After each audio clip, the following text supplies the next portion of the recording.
in the back of my head, I was like, well, that sucks for you girls.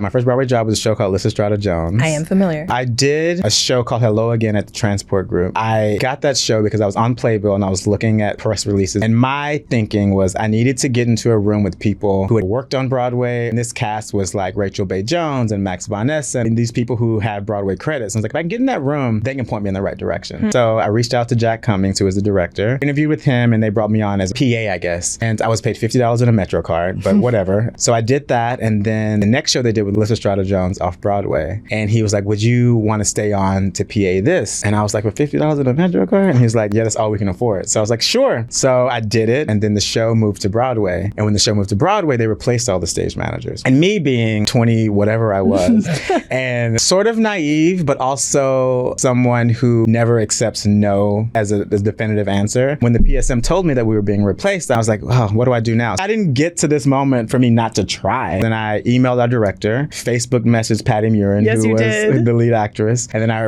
emailed the associate choreographer. And I was just like, I would love to interview with whoever the new PSM is. And I ended up getting an interview with Lois Griffin. And then she brought me on as a PA. And long story short, that's how I got it. And I tell this story all the time because I say, you don't ask for it, you don't know if you're going to get it. And that was my moment of asking for what I want. And it worked out for me. And that started my Broadway journey. Wow, that's wild. Yeah. And do you know how many shows you've done now? I think with Ragtime it's 24. Oh